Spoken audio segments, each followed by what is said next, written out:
के पुण्यार्चक हैं परम पूज्य मुनि श्री 108 पार्श्व सागर जी महाराज एवं ब्रह्मचारिणी बहन अष्ट प्रतिमाधारी श्राविका सुधा जी के लौकिक जीवन के परिवारी जन CA Sudhir Jain, Vinita Jain, CA Shubham Jain, Ritika Jain, firm Sudhir Kumar Jain and associates, SKJ advisory services private limited, office at Kolkata and Delhi, Shri Munnalal, Shrimati Munni Devi, पुत्र पुत्रवधू Shri Santosh, Shrimati Babita, Diksha Vidhan, firm MSSC Jain construction company, Narmadapuram, Madhya प्रदेश।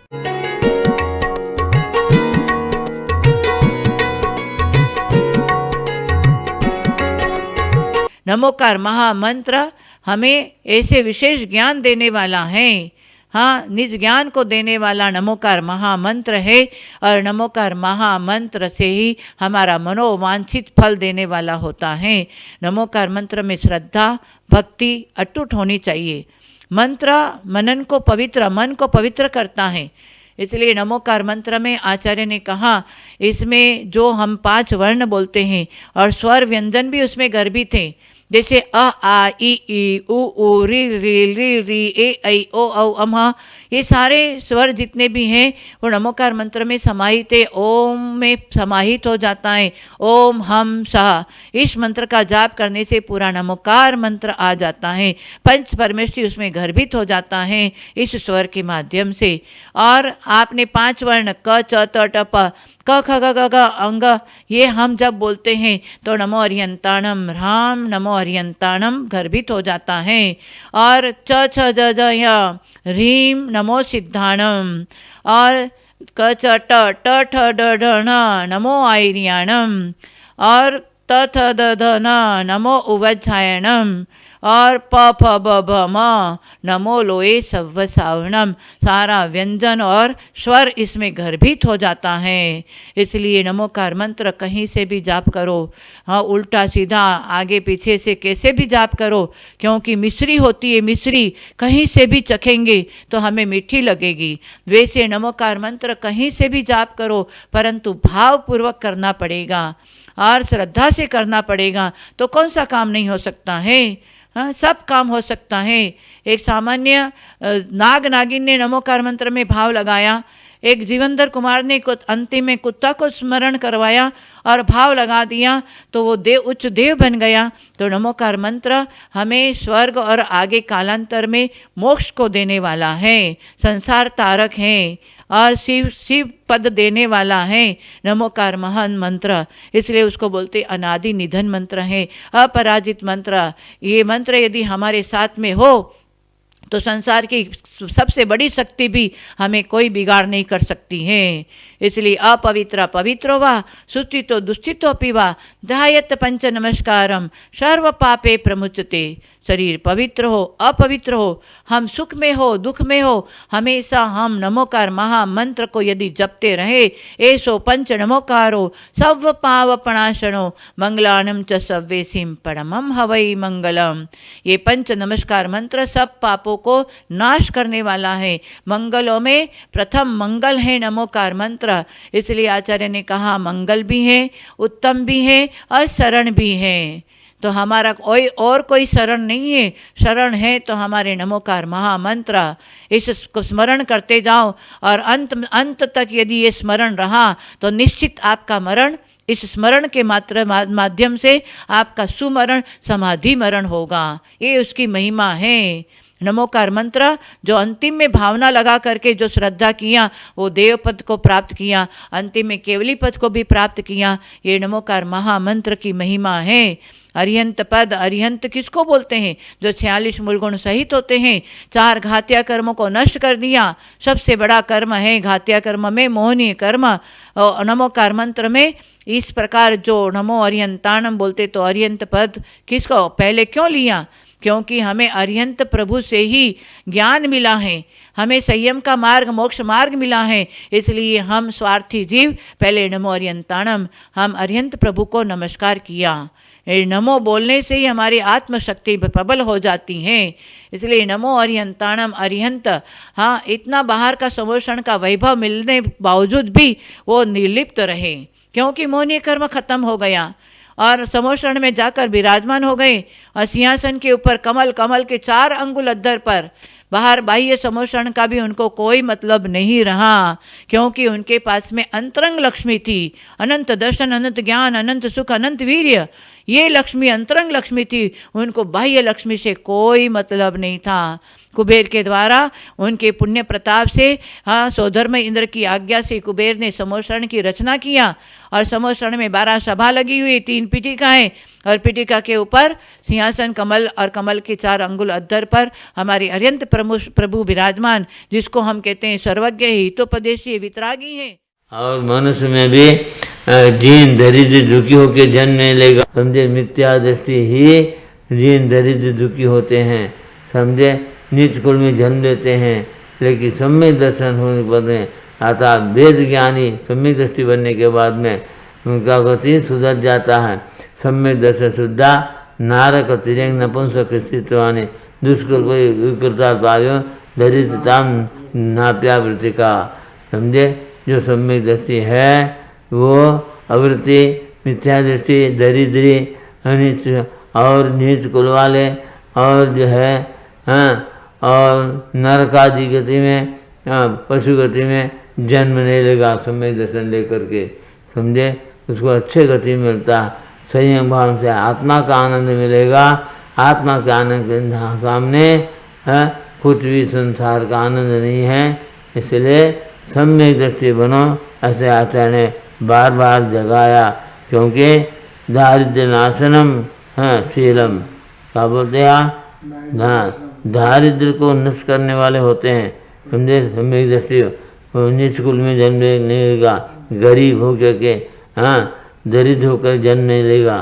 शील गति, हाँ, दुर्गति नाशम, शील का पालन करने वाला, ब्रह्मचर्य पालन करने वाला, समझे, वो दुर्गति से बचेगा। और अज्ञान नाशिनी प्रज्ञा, वेद ज्ञानी को ज्ञान हो जाता है, आत्मज्ञान में पक्का रहता है, इसलिए अज्ञान को विनाश करेगा। प्रज्ञा महान बुद्धिमान बनेगा। सम्यक दृष्टि भावना भयना से, उनको भव का नाश करने वाले हैं। कौन सा भय, कितना 7 भय है, वो 7 भय सम्यक दृष्टि को नहीं होगा, मिथ्या दृष्टि को ही होगा। भले मुनि भरे तो भी क्या होगा, मिथ्या दृष्टि है वो 7 भय रहेगा, क्योंकि उनको वेद ज्ञान नहीं है। इसलिए वेद ज्ञानी सम्यक दृष्टि को 7 भय नष्ट होगा। भय नाशिनी होने से निश्चल होकर के कोई भी संकट आया, अंत में अपना प्राण छोड़ते समय में समता भाव से समाधि मरण करेगा, अच्छे गति में पहुँचेगा। इसलिए भाई, यहाँ हमारे को भय नाश करने के लिए सत्संगति तो करना चाहिए। हाँ, 3 मूर्ता, 8 मध्य, 8 अनायत, 6 अनायतन, और हाँ 8 शंकादि दोष को दूर करना होगा। 7 भय और 7 व्यसन और पंचमी दृष्टि के 5 हथियार। समझे, इन 44 दोषों से बचने के बाद तू जो है भाव संयमी मुनि बनेगा। द्रव्य संयम मुनि नहीं, द्रव्य संयम मुनि जो है मिथ्या दृष्टि है। समझे, आगे भी मुनि बनने के बाद में भी उनका विषय वासना संपूर्ण नष्ट नहीं होता है। इसलिए साधु बनने से क्या होगा, साधना आत्मकल्याण के लिए नहीं है, संसार के सुख के लिए अगर मुनि बनते तपस्या करते हैं। समझे, थोड़ा सा निदान भाव करने से, धर्मेंद्र वैभव देखने से जयंत मुनि को धर्मेंद्र पदवी मिला। विषय वासना रहित मुनि की अवस्था में केवल ज्ञान होना चाहिए, वो नहीं हुआ। लेकिन उसका भाई संजयंत मुनि, समझे, क्या कि विषय वासना रहित होने से उपसर्ग होने पर भी अपना ध्यान नहीं छोड़ा आत्मा का। उन्होंने जो है अंत में अंतर्गत केवली बन करके मोक्ष गया। कौन, संजय मुनि, है ना। भाई भाई में अंतर है। एक भाई संसार में बड़ा, एक साल बाद भाई जो है कुछ धर्म ध्यान करके स्वर्ग में गया, और एक भाई जो है महान तपस्या करके शुक्रदान करके मोक्ष जाता है। एक परिवार में भी इस प्रकार जो है जीव का कर्म के अनुसार समझे अलग अलग गति में ऐसे आता है, अलग अलग गति में जाता है। लेकिन लव कुश जैसे हैं एक साथ मुख जाने भाई भिड़े होते हैं। हाँ, 3 पांडव भी अंतर्गत महान उपसर्शन करके तीनों पांडव जो है अंतर्गत केवल योग्य सिद्ध बन गए। समझे ऐसे भाई भाई होना चाहिए। समझे एक भाई नरक में जाता, एक भाई स्वर्ग में जाता। समझे पति नरक में जाते हैं और पत्नी स्वर्ग में जाते हैं। ऐसे भी आगम में बहुत से प्रमाण हैं। इसलिए कर्म नहीं बांट सकते हो। हाँ, तुम धन संपत्ति वैभव एक दूसरे को बांट सकते हो, कर्म नहीं बांट सकते हो। कर्म का फल भोगना पड़ेगा। कर्म प्रधान कर विश्व कर राका, जैसा कर्म करे तैसे ही फल चाका। इसलिए ज्ञानी की संगति से ज्ञानी बनो और तपस्वी की संगति से तपस्वी बनो। हमने अंत में संयम को धारण करके आत्मा का उद्धार करो। इतना बोल करके मैं इस विसर्जन करता हूँ। जय बोलो अहिंसा परमो धर्म की जय। संसार में अज्ञानी तो तीनों लोक में है और ज्ञानी जो है वास्तव में ज्ञानी होता है मनुष्य पर्याय में, देव पर्याय में। अन्य गति में सब अज्ञानी बताया, क्योंकि देवगति में क्या है अवधि ज्ञान तक ज्ञान बताया सम्यक दृष्टि है, और मिथ्या दृष्टि तो देव अज्ञानी बताया। समझे, इसलिए अज्ञानियों की संख्या ज़्यादा है, ज्ञानियों की संख्या कम है। और वास्तव में सच्चा ज्ञान आत्मा का प्राप्त करने का पर्याय मनुष्य पर्याय ही है। समझे, ये पर्याय छोड़ करके अन्य किसी पर्याय में आत्मा का ज्ञान प्रकट नहीं होता। आत्मा का सच्चा ज्ञान है, केवल ज्ञान है। इसलिए आचार्य ने कहा आत्मा स्वभाव परभाव भिन्न माँ पूर्ण माब्जत विमुक्त मेकम विलीन संकल्प विकल्प जानम प्रकाशयन शुद्ध नयो विद्य थी। क्या बोलते हैं? आत्म स्वभाव परभाव भिन्ना। समझे, परभाव क्यों बोलते हैं? भाव तो आत्मा में ही होता है। आत्मा परभाव करता है, इसलिए परभाव होता है। हाँ, अन्य 5 द्रव्य में ये भाव का बात नहीं है। समझे, आत्म स्वभाव परभाव भिन्न। आत्मा अपने स्वभाव से रहते हैं, उसमें परभाव माने विभाव से भिन्न है। आत्मा स्वभाव परभाव भिन्न महापूर्ण माध्यत विमुक्त एकम विलीन संकल्प विकल्प जानम प्रकाशयन शुद्ध न बुझेते। शुद्ध निश्चय से आचार्य कहते हैं ज्ञानी आत्मा विभाव से जब बचता है, वैसे विभाव रूप जो संकल्प विकल्प है, वो संकल्प विकल्प शुभ भी है अशुभ भी है। लेकिन शुद्ध में संकल्प विकल्प नहीं होता। विकल्प इसलिए बोलते हैं संकल्प विकल्प जाल जो है ये भाव में है, स्वभाव में नहीं है। इसलिए तो बोलते हैं विकल्प संकल्प विकल्प विकल्प जालम प्रकाशन शुद्ध नहीं होती। शुद्ध निश्चय नहीं से देखा जाए आत्मा अपने स्वभाव में रहना चाहिए। उसको जो है कोई प्रकार के दुख और संसार का इंद्रिय सुख भी नहीं होता है। आत्मा का सुख ही या अनुभव करता, उसको कर्म कुछ नहीं होता। विभाव से कर्म बनता है, स्वभाव में कर्म नहीं बनता।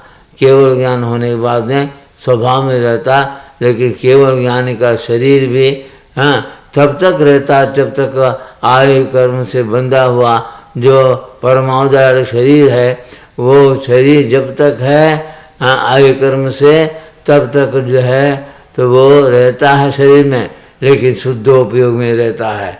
इसलिए उस शुद्धोपयोग में रहने के कारण नया कर्म की रचना वहाँ नहीं होता। इसलिए वो ज्ञानी, केवल ज्ञानी जो है निश्चय रूप से सिद्ध बन जाता। वो कारण क्या है?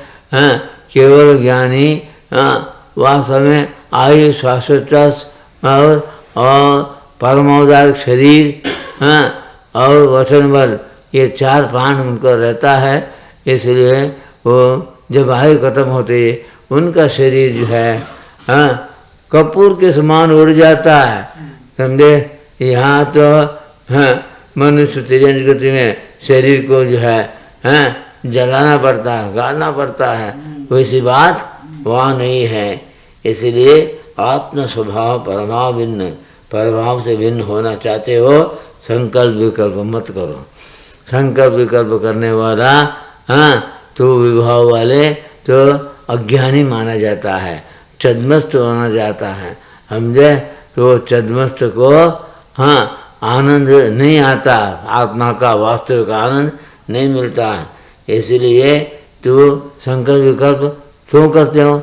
यहाँ कुछ है, वहाँ कुछ है, यहाँ कुछ है, ये वहाँ विकल्प संकल्प विकल्प तुम्हारा होता है। लेकिन आचार्य कहते हैं यतो न किंचित ततो न किंचित, यतो यामि ततो न किंचित, विचार्य पश्यामि जगन न किंचित, स्वात्मा बोधाद अधिकम न किंचित। यहाँ भी कुछ नहीं है, समझे। Bombay, Calcutta, Hyderabad, America, England, Italy, Russia, China, Africa, वहाँ भी कुछ नहीं है, यहाँ भी कुछ नहीं, वहाँ भी कुछ नहीं है। जहाँ जहाँ जाता हूँ वहाँ भी कुछ नहीं है। हाँ, वास्तव में कुछ है तो कहाँ? कहाँ? स्वात्मा बोधाद अधिकम न चिंतित, आत्मज्ञान से बढ़ कर के दुनिया में कहीं भी कुछ नहीं है। यदि आत्मज्ञान केवल ज्ञान इंद्रादि को भी नहीं होता, इसलिए इंद्रादि भी नतमस्तक होता। क्या चाहते हैं हम भी ऐसे मनुष्य गति प्राप्त करके, समझे, तपस्या करे, क्योंकि स्वर्ग में तपस्या नहीं होता है, समझे। वो जो कुछ पुण्य किया वो पुण्य फल का भोगते रहता है, समझे। शरीर के कोई दुख नहीं है स्वर्ग में, समझे। लेकिन यहाँ सुख दुख है। तो विवाह परिणत से आचार्य कहते हैं तीर्थंकर भी दीक्षा लेते ही मौन हो जाते हैं। बताओ, विशेष बात है। संसारी प्राणी बोलते हैं, चलते हैं, खाते हैं, पीते हैं, समझे। कौन? ये चलने वाला, पीने वाला, खाने वाला, पीने वाला कौन है? ये आत्मा नहीं है। आत्मा अकेला हो गया तो वो जो है सिद्धालय में जाकर के बैठ जाता। ये शरीर ही चलता फिरता खुदा। कब तक? जब तक शरीर में आत्मा है तो चलना फिरना खाना पीना है, समझे। अज्ञानी ये शरीर को बिगाड़ता है, ये शरीर से पाप को संचय करता है, इंद्रियों का दास बन करके। और ज्ञानी इंद्रियों का दास होता जा करके, जिनेंद्र का दास होता स्वीकार करके विशेष मौन ध्यान तपस्या करते रहते हैं। इसलिए उनका संकल्प विकल्प कम हो जाता है। अब एक दिन जो है ये संकल्प विकल्प करने वाला कौन है? भाव मन है।